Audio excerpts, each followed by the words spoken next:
माझा DNA नगरी आहे. एखादं गाव विकसित झालं म्हणजे रस्ते, पाणी, सडक, शिक्षण, विजेची व्यवस्था याला आपण विकसित म्हणणार का?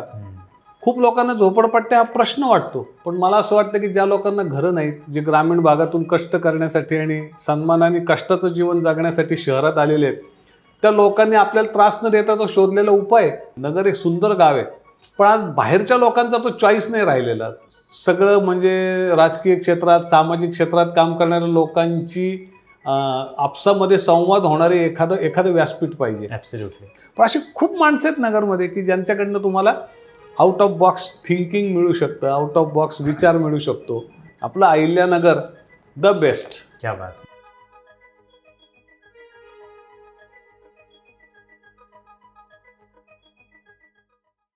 नमस्कार, मी गिरिराज जाधव आणि TRTच्या फर्स्ट एपिसोडमध्ये मी सगळ्यांचं स्वागत करतो.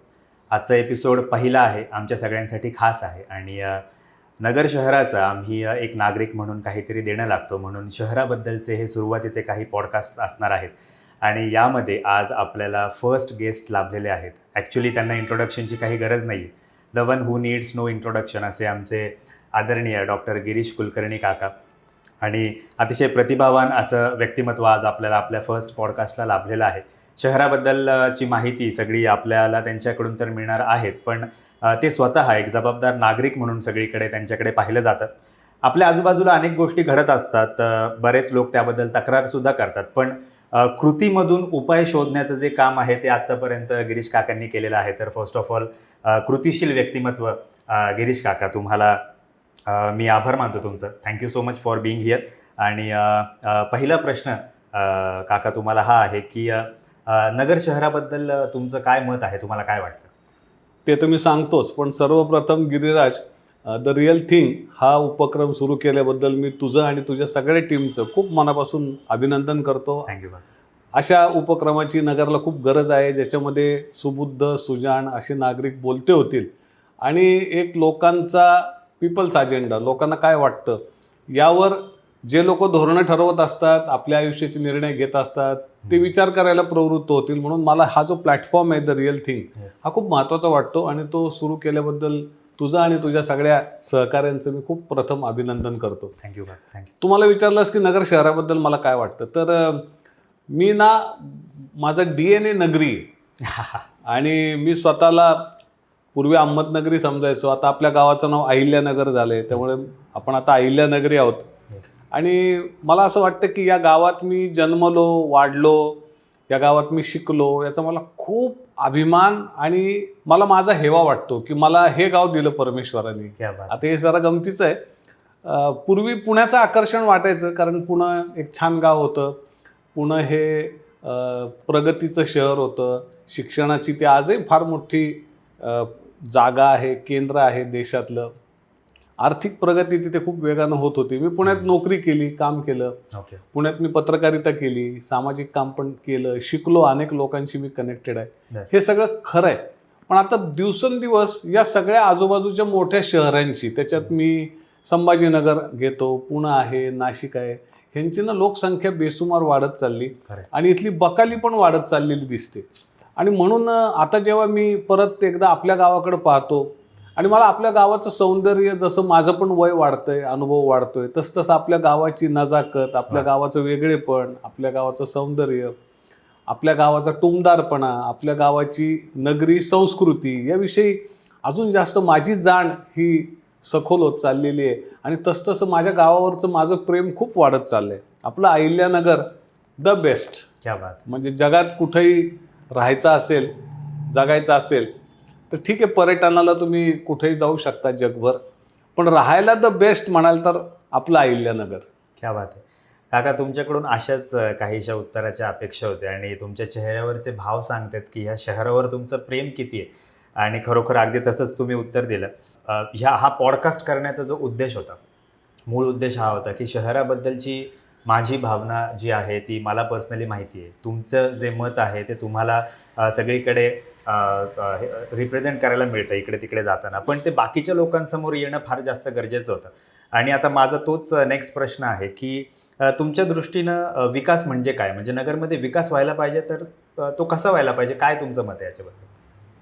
आता विकास हा जर असा डिबेटेबल मुद्दा झालाय, कारण विकास म्हटलं की लोक भौतिक गोष्टींचा पटपट उल्लेख करतात. चांगले रस्ते हवेत, पाण्याची सुविधा हवी, रात्री कुठेही गेलं तरी उजेड लख्ख हवा रस्त्यावरती. साधारणपणे विकास या कल्पनेला समजलं जातं. त्यानंतर मग रोजगाराच्या संधींबद्दल लोक बोलतात, शिक्षणाच्या संधींबद्दल बोलतात. निश्चितच विकास हा या सगळ्या गोष्टींचा पाया, म्हणजे विकासाचा ह्या सगळ्या गोष्टी पाया आहे. त्याच्यात काही आपण दोन मत असू शकत नाहीत. चांगलं शिक्षण, चांगल्या नागरिक सुविधा, चांगले रस्ते, पाणी, सगळं ठीक आहे, सगळं योग्य आहे. पण मला असं वाटतं की विकास ही संकल्पना ही एवढ्या भौतिक सोयीसुविधांपुरती मर्यादित नाही आहे. एखादं गाव विकसित झालं म्हणजे रस्ते, पाणी, सडक, शिक्षण, विजेची व्यवस्था, याला आपण विकसित म्हणणार का? तर मला वाटतं ती जरा अपुरी व्याख्या आहे. तर मला असं वाटतं की ज्या गावामध्ये एक सार्वजनिक शहाणपण शिल्लक आहे, ज्या गावामध्ये कला, साहित्य यांच्याबद्दलची लोकांची रुची ही वाढती आहे, ज्या गावांमध्ये मोठा माणूस म्हणलं की लोक श्रीमंताचं नाव घेत नाहीत, खरे लोक पैसेवाल्यांची नावं सांगत नाहीत. मोठा माणूस म्हणजे आपल्या क्षेत्रामध्ये पूर्ण क्षमतेनं झोकून देऊन समर्पित काम करणारी जी माणसं आहेत प्रत्येक क्षेत्रात, कला, साहित्य, समाजसेवा, वैद्यकीय व्यवसाय, शिक्षणाचं क्षेत्र, अध्यापन, प्रत्येक क्षेत्र, या प्रत्येक क्षेत्रामध्ये जिथं समर्पित वृत्तीनं वेगळ्या प्रकारचं, वेगळ्या धाटणीचं, आपल्या गावाला अनुरूप असं काम करणारी भरपूर माणसं असतात. ते गाव हे मला वाटतं मोठं गाव असतं. ज्या गावामध्ये अशा लोकांची कदर असते, ज्या गावातल्या लोकांची मतं ही धनदांडगे, राजाश्रित गुन्हेगार, पैसेवाले यांच्या मतांवर ठरत नाहीत, किंवा ही मतं कोणी विकत घेऊ शकत नाही. मतं म्हणजे मी निवडणुकीच्या मतांबद्दल बोलत नाही, मी दृष्टिकोनांबद्दल बोलतोय की लोकांची मतं ही इन्फ्लुएन्स हे लोक करतात. साहित्यिक, समाजकारणी, उद्योजक, व्यावसायिक, व्यापारी, नेकीनं आपलं काम करणारी सगळी माणसं हे जेव्हा लोकांच्या दृष्टिकोनाला प्रभावित करत असतात तेव्हा ते गाव प्रगल्भ होत असतं. त्या गावामध्ये नवा विचार येतो, त्या गावामध्ये एक खुलेपणा असतो, त्या गावामध्ये मतभेद असतात पण मनभेद नसतात. त्या गावामध्ये लोक रोज एकमेकांशी वेगवेगळ्या मुद्द्यांवर चर्चा करतील, डिबेट करतील, वाद घालतील, पण आपसामधलं प्रेम, एकोपा आणि आपला उद्देश काय आहे, तर हे गाव आपल्याला सुंदर करायचं आहे, हा समाज आपल्याला निकोप आणि उत्तम करायचा आहे, ही भावना लोकांमध्ये शिल्लक असेल, असं ज्या ठिकाणी विकसित झालेलं सामाजिक वातावरण असेल त्या गावाला मला वाटतं की आपण एक आदर्श गाव, चांगलं गाव म्हणू शकतो. आणि म्हणून मी जेव्हा विकासाचा विचार तुम्ही बोलता त्यावेळेला माझ्या डोळ्यासमोर असा समाज येतो जो निकोप आहे, ज्याच्यात संवादाची निकोपता आहे, जो कला, साहित्य, समाजसेवा, वैद्यकीय, व्यापार, उद्योग या प्रत्येक क्षेत्रातल्या उत्तम अभिव्यक्तीला ॲप्रिशिएट करतो, प्रोत्साहित करतो, असा समाज आपल्या भोवती असणं ही एक मला पहिली महत्त्वाची गरज वाटते. नंबर 2, विकसित नगर किंवा विकासाचा जेव्हा विचार आपण करतो तेव्हा मी हा विचार करतो की या गावातला सर्वात श्रीमंत माणूस आणि या गावातला सर्वात गरीब माणूस यांच्यातली दरी किती मोठी आहे. जर ती दरी खूप मिनिमल असेल, सुमार असेल, तर कमी असेल, नाममात्र असेल, आणि जर मूलभूत सुविधा ज्या श्रीमंतालाही मिळत आहेत पैसे देऊन त्याच ज्या गरीब नागरिक आहेत त्यालाही मिळतात, अशी जर स्थिती असेल तर मला वाटतं की आपण असं म्हणू शकतो की विकास होतोय. पण जिथं मुठभर लोक टॉवर बांधतायत, मुठभर लोक सगळ्या प्रकारची श्रीमंती, ऐश्वर्य उपभोगतात, मुठभर लोक भारी भारी हॉटेलांमध्ये खातपीत बसलेले तुम्हाला दिसतात, काही गल्ल्यांमध्ये चकचकाट दिसतोय, काही चौक एकदम चकचकीत झालेले आहेत, तिथे मोठे मोठे म्युरल आलेले आहेत, तिथे कॉर्पोरेट किंवा व्यावसायिक लोकांनी जाहिरातीसाठी म्हणून त्या चौकांचं सुशोभीकरण केले आणि त्यांचे नावं लावलेत.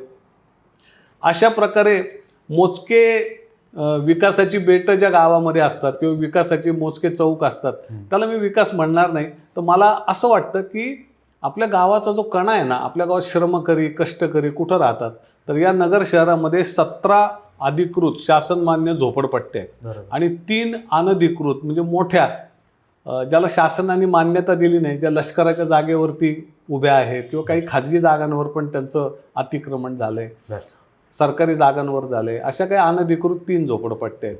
या झोपडपट्ट्यांमध्ये सुमारे 80,000 लोक राहतात. अरे बापरे.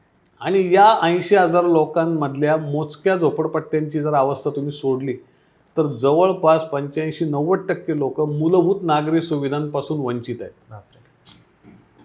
त्यांना पत्र्याच्या घरांमध्ये राहावं लागतंय, काही ठिकाणी पक्की घरं आहेत पण घरामध्ये जागा कंजेस्टेड आहे, टॉयलेट्स नाहीत, योग्य प्रकारे नियोजन न करता या झोपडपट्ट्या फोफावलेल्या आहेत. खूप लोकांना झोपडपट्ट्या हा प्रश्न वाटतो, पण मला असं वाटतं की ज्या लोकांना घरं नाहीत, जे ग्रामीण भागातून कष्ट करण्यासाठी आणि सन्मानाने कष्टाचं जीवन जगण्यासाठी शहरात आलेले आहेत, त्या लोकांनी आपल्याला त्रास न देताचा शोधलेला उपाय खरं. आपण त्याच्याकडे प्रश्न म्हणून बघतो, कारण आपल्याला छान छान दिसावं असं वाटतं, पण आपल्याला हे लक्षात येत नाही की प्रत्येकाच्या घरात काम करणारी जी मोलकरीण आहे, धुणं भांडं करणारी किंवा स्वयंपाक करणारी, ती कुठनं येते जरा विचार करा.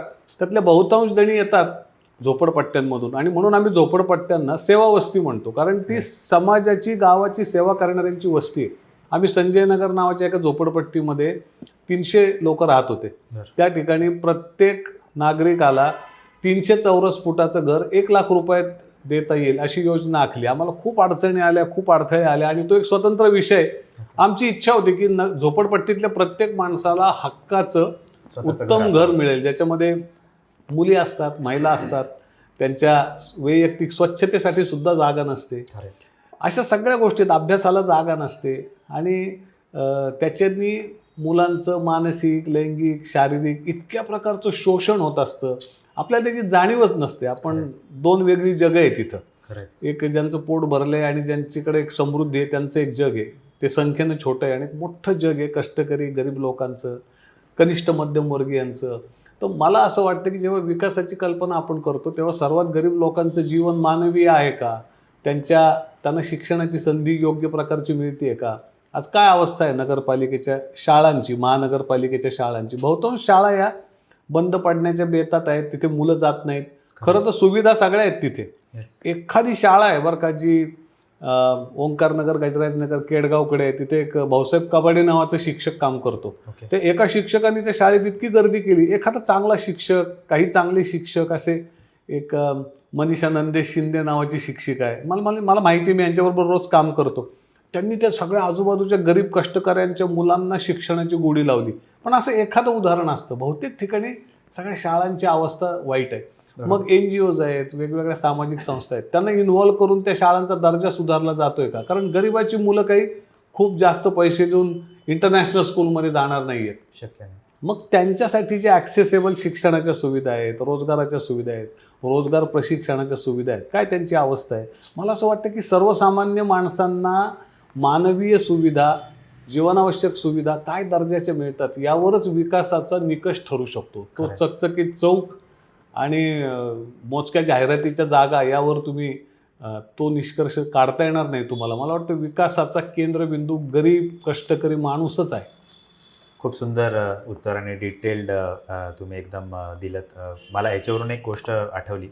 तुम्ही सेवा वस्ती म्हणले, झोपडपट्टीला सेवा वस्ती तुम्ही म्हणता. तसंच आपल्या घराच्या समोर रोज जी घंटागाडी येते, तर एक जनरल सगळ्यांचं बोलण्याचं काय असतं की अरे कचऱ्यावाला आला, कचरा टाका. तो कचऱ्यावाला नाही आहे, तो सफाई कामगार आहे, कचरा करणारे आपण आहोत. त्याच्यामुळे फार अगदी समर्पक या प्रश्नाचं उत्तर काका तुमच्याकडून मिळालं, धन्यवाद. याच्या पुढचा माझा प्रश्न हा आहे की राजकारण, प्रशासन की नागरिक या 3 घटकांपैकी कोणता मुख्य घटक तुम्हाला वाटतो की जो जास्त कार्यक्षम अजून व्हायला हवा? खरं तर म्हणजे जे काही एक राजकारण, प्रशासन, सत्ताधारी, विरोधक, सत्तेचं वर्तुळ, याचं जे एक नेक्सस असतं ना, ते सगळीकडे सारखंच आहे. ते नगरमध्ये तेच आहे, पुण्यात, नाशिक, संभाजीनगर, कुठेही जा तुम्हाला साधारणपणे ही परिस्थिती सारखीच दिसते. या सगळ्यामध्ये काय होतं की आपल्यासारख्या कॉर्पोरेशन्सला IAS दर्जाचा अधिकारी खरं सुरुवातीच्या काळापासून मिळायला पाहिजे, 5-7 वर्ष. जसं ठाण्याला एक T चंद्रशेखर नावाचा अधिकारी मिळाला जेव्हा ठाण्याचं महापालिकेत रूपांतर झालं नगरपालिकेमधून, आणि त्या माणसाने 5-7 वर्षात त्या ठाण्याचं चेहरा मोहरा बदलून टाकला. तिसरा घटक खूप महत्त्वाचा आहे, तो आहे नागरिक. पूर्वीचे जे लोक होते ना, त्या सगळ्या लोकांच्या मला आठवणी आहेत, आणि मला माहिती आहे की नागरिक जाऊन समोर बसून सांगायचे की याच्यात पैसा खाल्ला जातो, तुमचं काही नसेल याच्यात तर तुम्ही जाऊन तिथं उभं राहा आणि ते आम्हाला दुरुस्त करून द्या, आम्हाला गोष्टी चांगल्या. अकाउंटेबिलिटी, लोक अकाउंटेबल धरायचे. मला माहिती आहे नवनीत भाई बार्शीकर, शंकरराव भुले, अगदी पहिले आपले अध्यक्ष होते इराणी, तर तो ते एक एक पैशाचा हिशोब मागणारा मनुष्य होता. म्हणजे नगरची नगरपालिका जेव्हा स्थापन झाली तेव्हाचे ते पहिले अध्यक्ष. आणि त्यानंतर किती उत्तम लोक आपल्या नगरचे नगराध्यक्ष होते, चांगले चांगले लोक होते, आमदार होते. आणि या लोकांच्या समोर बसून नागरिक जाब विचारायचे. आज दुर्दैवाने आपण जेव्हा लोक निवडून देतो, किती लोकांना आपण जाब विचारू शकतो आणि किती लोकांना जाब विचारायची नागरिकांची इच्छा असते. खूप तरुण लोकांशी जेव्हा आम्ही बोलतो, आम्ही युवकांची शिबिरं घेतो, तरुण लोकांशी बोलतो, तर खूप लोकांच्या तोंडून आता असं यायला लागलं की आपल्या इथं राहण्यात काही मतलब नाही राहिला. म्हणजे नगरमध्ये आता अर्थात बाहेरच्या गावांमध्ये थोड्या बहुत फरकाने गोष्टी अशाच असतात, पण आपला तो अनुभव नसतो ना. आपल्याला वाटतं की तिकडं कदाचित छान असेल, पण नगरमधलं अतिशय ज्याला अभिव्यक्ती असलेलं, क्षमतावान असलेलं असं तरुण रक्त, अशी तरुण माणसं जर बाहेर जाण्याचा विचार सारखा करतायत, तर आपण नागरिकांनी विचारच केला पाहिजे की आपल्या मुलांना आपल्या गावामध्ये एक चांगलं वातावरण, चांगला समाज, एक चांगल्या सुविधा, ह्या सगळ्या आपण का नाही देऊ शकत आहेत. आपले मुलं बाहेर जाण्याचा का ध्यास घेऊन बसलेले आहेत आणि त्यांचा हा का प्रयत्न आहे की आम्हाला इथं फक्त राहायला सांगू नका, आम्हाला पुणे मुंबई कुठेही जाऊ.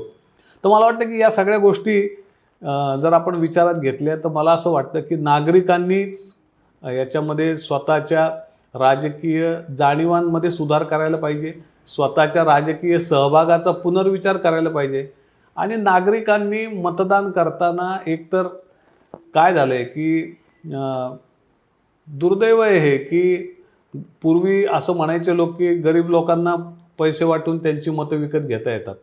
काय दुर्दैव आहे की अगदी सुशिक्षित आणि पांढरपेशे लोकसुद्धा या निवडणुकांच्या मध्ये हात पसरतात. ही गोष्ट डोळ्यांनी पाहिलेली आहे, म्हणून मी आपल्याला सांगतो. फार दुर्दैवी आहे. मला असं वाटतं की आपल्या गावामध्ये ना सिव्हिल सोसायटीचा खूप अभाव निर्माण झाला आहे. आपल्या गावात 5 लाख लोक राहतात ना, त्यातले मतदार समजा 2.5 लाख लोक असतील, पण आपल्या गावामध्ये सिव्हिल सोसायटी किती आहे, किती मोठी आहे?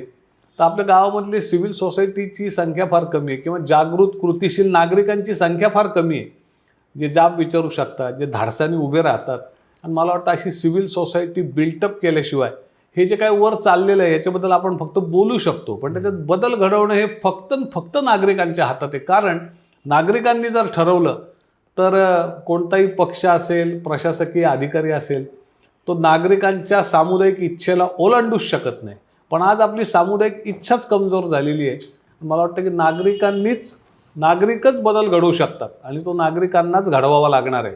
तो कुठनं मुंबई दिल्लीतून घडणार नाही. म्हणजे जास्त रेशो जो आहे या 3 गोष्टींमध्ये तो तुमचं अगदी स्पष्ट म्हणणं आहे की नागरिकांचा आहे. आणि नागरिकांबद्दलच आपण आता बोललो, तर मला तुम्हाला एक जबाबदार नागरिक म्हणून, एक अकाउंटेबिलिटी तुम्ही सुद्धा एक नागरिक म्हणून जर या शहराबद्दल घेत असाल, तर हा प्रश्न आहे की रस्ते, पाणी आणि लाईट एवढेच मुद्दे आहेत का काका आपल्या नगरचे? ह्याच्यापेक्षा वेगळा काही अजून ह्याच्यात हे नाही का? तुम्हाला आणखी एक नागरिक म्हणून समस्या काय जाणवतात आपल्या शहरामध्ये? नगर एक सुंदर गाव आहे, पण आज बाहेरच्या लोकांचा तो चॉईस नाही राहिलेला. लोकांना नगरचं एक वेगळं चित्र लोकांसमोर जात आहे. तर मला असं वाटतं की एक मोठा प्रश्न सामाजिक ऐक्याचा आहे. मोठा प्रश्न हा नगरमधल्या ज्या शैक्षणिक सुविधा आहेत, मी म्हटलं तसं की खूप महत्त्वाची गोष्ट आहे की गरिबांसाठीच्या कॉर्पोरेशनच्या शाळा आहेत, त्यांची काय अवस्था आहे. खरं. मीडिया रोज शेकडो गोष्टी इथं कव्हर करत असतो, मेनस्ट्रीम मीडिया. किती लोक जाऊन प्रत्येक शाळेच्या अवस्थेवरती रिसर्च करतात, संशोधन करतात. काय की नेत्यांच्या मुलाखती, नेत्यांच्या प्रतिक्रिया, यांची प्रतिक्रिया, त्याच्यावर त्यांची काहीतरी प्रतिक्रिया, ह्याच्या पलीकडं माध्यमंसुद्धा जायला तयार नाहीत ना. मूलभूत प्रश्न काय? मूलभूत प्रश्न हे आहेत: झोपडपट्ट्यातल्या लोकांचं आयुष्य, शिक्षणाची परिस्थिती, तर या गोष्टींवर काम करायला पाहिजे. दुसरं मला असं वाटतं की नगर शहराच्या मध्ये लोकांचे सगळं म्हणजे राजकीय क्षेत्रात, सामाजिक क्षेत्रात काम करणाऱ्या लोकांची आपसामध्ये संवाद होणारे एखादं व्यासपीठ पाहिजे. ॲब्सोल्युटली. की जसा संडे टी क्लब आहे पुण्यामध्ये, ते आमचे उल्हास पवार होते. येस. ते माजी आमदार होते, विधान परिषदेवर माजी आमदार म्हणून उल्हासजी निवडून आले. खूप चांगले सामाजिक कार्यकर्ते पुण्यातले आहेत, आमदार पण होते. ते काय करतात की ते सगळ्या पक्षाच्या लोकांना महिन्यात एकदा एकत्र बोलवतात चहा प्यायला, आणि तिथं सगळे लोक जे एकमेकांशी रोज वादविवाद करतात, टीका टिप्पणी करतात, पत्रकं काढतात, असं वाटतं की अरे बापरे आता यांच्या मारामारीच होतील, पण काही होत नसतं. ते फक्त बोलण्यापुरत्याच गोष्टी असतात. ते सगळे लोक गळ्यात गळे घालून विकासाच्या मुद्द्यांवर गप्पा मारतात आणि अतिशय कळीचे मुद्दे की जे सुटत नाही आहेत ते तिथं गप्पा मारून एक चर्चेतून सुटतात. कारण आज खरा प्रश्न असा आहे की ज्या लोकांच्या मतभेदांमुळे प्रश्न वाढत चाललेत त्यांना एका व्यासपीठावर कुठं आणता येईल का. तर मला असं वाटतं की असे उपक्रम नगरमध्ये व्हायला पाहिजे जिथे लोकांचा समाजाचा एकोपा करायला सुद्धा त्याची मदत होणार आहे. खरं. त्यामुळं समाजाचं नेतृत्व करणारे राजकारणातले, समाजकारणातले, सगळ्या क्षेत्रातले लोक, असे प्रबुद्ध लोक, पत्रकार, माध्यमातले लोक, असे सगळे असे एकत्र अनौपचारिकरित्या जमले पाहिजेत आणि त्यांनी गप्पा मारल्या पाहिजे. त्यांनी भांडण करण्याची गरज नाही. भांडणं तर ते बाकीचे चालूच असतात बाहेर. इथं गप्पा मारायच्या, शेअरिंग करायचं, एकमेकांना समजून घ्यायचं. आणि चांगली माणसं आहेत नगरला खूप. त्या सगळ्या चांगल्या माणसांनी पुढाकार घ्यायला पाहिजे. मला नावच घ्यायचं, नरेंद्र फिरोदियांसारखा माणूस आहे, किती सामाजिक संस्थांना तो मदत करतो. अशी सगळ्या लोकांना, अशोक पितळींसारखा माणूस आहे, बँकर आहे, सामाजिक कार्यकर्ता आहे. मी खूप नावं घेऊ शकतो बरं का, म्हणजे मी खूप लोकांची नावं घेऊ शकत नाही या माध्यमाच्या वेळेच्या मर्यादेमुळे. पण अशी खूप माणसं आहेत नगरमध्ये की ज्यांच्याकडनं तुम्हाला आउट ऑफ बॉक्स थिंकिंग मिळू शकतं, आउट ऑफ बॉक्स विचार मिळू शकतो. आणि संवादाला मार्ग हा संवादाने निघणार आहे. विसंवाद, भांडणं तणणं, एकमेकांना खोडून काढणं, एकमेकांना खोटं पाडणं, खोटं ठरवणं, जातीचे, धर्माचे कोंडाळे पाठीमागं उभं करणं, यातून विकासाचे मार्ग प्रशस्त होणार नाही आहेत. हे तर सत्य आहे. संवाद आणि एकत्र येणं ह्याला काहीच पर्याय नाही. मग मला वाटतं हे लोकांना हे पटायला थोडा वेळ लागतोय. होत नाही नगरमध्ये अजून. लोकमत याच्यावरती जागृत होत नाही आहे. याला जोडून पुढचा प्रश्न हा विचारतो की जो लोकप्रतिनिधी असतो, जो खरोखर लोकांच्या सेवेसाठी असतो, त्याला आपण नगरसेवक म्हणतो. तुमच्या दृष्टीने नगरसेवक कसा पाहिजे? मला असं वाटतं की नगरसेवकांनी टीकेला सकारात्मक घेतलं पाहिजे. त्यांनी लोकांच्या तक्रारी ऐकून घेतल्या पाहिजे. त्यांनी लोकांना जबाबदार राहिलं पाहिजे, लोकांना आन्सरेबल राहिलं पाहिजे. लोकांनी काही प्रश्न विचारला तर त्याचं समाधानकारक उत्तर देणं ही त्याची जबाबदारी, ही त्याचं कर्तव्य आहे. मला वाटतं नगरसेवक या पदाच्या प्रतिष्ठेला पण त्यांनी जपलं पाहिजे. आणि लोकांनी नुसता मी किती रस्ते केले, किती गटारी बांधल्या याचे अहवाल न देता माझ्या इथल्या सामाजिक विकासामध्ये माझं काही योगदान आहे, माझ्या इथल्या किती, ज्या ठिकाणी खास करून झोपडपट्ट्या येतात, ज्या वस्त्यांमध्ये किंवा गरीब वस्त्या येतात, त्यांच्यासाठी मी पायाभूत स्वरूपाचं काय काम केलं, तिथल्या आरोग्याच्या सुविधांवर काय काम केलं. तुम्ही आज बघा नगरपालिकेचे सगळीकडे दवाखाने आहेत. तुम्हाला आठवतं का तुम्ही दवाखान्यात गेलायत नगरपालिकेच्या कधी? नाही. जिथं तुम्ही जात नाही तिथं गरीब माणूस मजबुरीने जाईल अशी का त्यांनी जावं? आणि जाऊन बघा तिथं अवस्था, तिथं परिस्थिती बिकट आहे. कारण कोणीच जात नाही. माध्यमं पण जात नाहीत, नगरसेवकही जात नाहीत. ह्या मूलभूत गोष्टी आहेत ना, आरोग्य, शिक्षण, रस्ते, घरांची परिस्थिती. आणि आज नगरमध्ये आता PMAYच्या प्रधानमंत्री आवास योजनेचे देशभर इतक्या मोठ्या मोठ्या योजना झाल्या. आपल्या नगर शहरामध्ये किती योजना झाल्या, त्यांची काय अवस्था आहे बघा. मला असं वाटतं की ह्याच्यामध्ये NGO खूप काही करू शकतात, सामाजिक संस्था. त्यांना बरोबर घेऊन त्यांच्या अडचणी दूर जर केल्या तर आपण कदाचित पुढच्या 10 वर्षामध्ये हे जे साधारणपणे एक 8 ते 9 हजार कुटुंब झोपडपट्ट्यांमध्ये राहत आहेत, साधारणपणे 80,000ची लोकसंख्या राहते, ह्या सगळ्या लोकांच्या मधल्या जे कायदेशीर झोपडपट्टीवर राहत आहेत, म्हणजे सरकारी या घोषित झोपडपट्ट्या आहेत, त्यातल्या लोकांना एक राहण्यायोग्य चांगली व्यवस्था देऊ शकतो का? ह्याच्यासाठी आज तुम्हाला योजना करायला लागेल, एकदम त्या आकाशातून येणार नाही. मला असं वाटतं की नगरसेवकांनी त्यांच्या कामाचं मूल्यमापन किंवा त्यांचा दृष्टिकोन हा असला पाहिजे की त्यांच्या प्रभागातल्या भागातल्या गरीब माणसांच्या परिस्थितीकडे, त्या गरिबांच्या मूलभूत सुविधांकडे त्यांचं किती लक्ष आहे. आज मला लोक दाखवत होते, मी नालेगाव भागात काल फिरत होतो, लोक दाखवत होते बाटल्यांमधलं पाणी. प्रत्येक ठिकाणी रस्ते खोदून ठेवले आणि मैला मिश्रित पाणी येतं. आणि लोक जातात त्या पालिकेमध्ये, कचरा फेकून येतात, मैला मिश्रित पाणी फेकून येतात. पुढं काय होतं? एक फोटो येतो, मीडियात कुठेतरी तो छापून येतो, पण पुढं काय होतं? पुढं याच्यावरती कायमच्या उपाययोजना खरंच होतात का? तर हे जे दायित्व आहे, अकाउंटेबिलिटी आहे, मला वाटतं नगरसेवकांपासून ती सुरू होते. लोकांनी हे पाहायला पाहिजे की हा नगरसेवक किती अकाउंटेबल आहे त्यांना. मला ह्याच्यातली समरी या आजच्या पॉडकास्टमधली ही आहे की तुम्ही फार तळमळीने बोलताय काका की 80,000 लोकांचं ते जे जीवन आहे, त्यांचं रोजचं जे स्ट्रगल आहे, ह्यावर खरोखर काम झालं पाहिजे.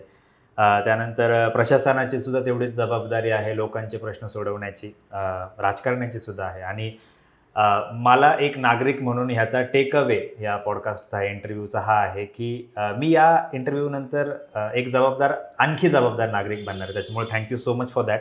हे इन्साइटफुल सगळा इंटरव्ह्यू तुम्ही दिला त्याच्याबद्दल मी खूप तुमचे आभार मानतो. शेवटचा प्रश्न, नागरिक म्हणून एक जाता एक जो एक मेसेज असतो की नागरिक म्हणून प्रत्येक नगरकराने काय जबाबदारी घ्यायला पाहिजे, जो त्यांच्या लक्षातही राहील, जो सोपंही असेल जी गोष्ट, आणि जी रोजच्या त्यांच्या वागण्यामधल्या एका बदलाने सुद्धा आपल्या शहरामध्ये फार मोठा बदल घडू शकतो. ही अशी एक काहीतरी गोष्ट मला तुमच्याकडून ऐकायला आवडेल. मला असं वाटतं की नागरिकांनी पुढच्या काळामध्ये त्यांच्याकडे मत मागण्यासाठी येणाऱ्या कोणत्या उमेदवाराला एवढंच विचारलं पाहिजे की माझ्या जगण्यामध्ये सकारात्मक बदल घडवेल असं तुझ्याकडं काय आहे तेवढंच सांग. क्या बात. बाग काय नको सांगू. मला असं वाटतं हा एकदम ॲप्ट प्रश्न आहे त्या उमेदवाराचा, कारण त्याच्यावरून सगळंच कळतं. तुम्ही जसे मगाशी म्हणाले की त्याची ऐकण्याची क्षमता आहे का, तो त्याच्यावर उत्तर काय देतो हे पण फार महत्त्वाचं असणार आहे, कारण सुजाण सगळे नागरिक आहेत आणि त्यांना कळणार आहे. खरोखर आज द रिअल थिंगचा हा पहिला एपिसोड यशस्वी झाला असं मी म्हणेन. आमचा जो थॉट होता हे करण्यामागचा तो सक्सेसफुल झाला आहे. आणि गिरीश काकांसारखा माणूस आम्हाला आज गेस्ट म्हणून पहिल्या इंटरव्ह्यूसाठी पॉडकास्टसाठी लाभला. खरोखर पुन्हा एकदा म्हणेन आमचं भाग्य आहे. थँक्यू सो मच काका. तुमचा अगदी अमूल्य वेळ तुम्ही आम्हाला दिला आणि ही जी माहिती आम्ही गोळा करून लोकांपर्यंत शेअर करणार आहोत, 100% नगरकरांना, प्रशासनाला आणि सगळ्यांनाच याचा फायदा होणार आहे हे नक्की. Thank you so much. भेटूया पुढच्या एपिसोडमध्ये.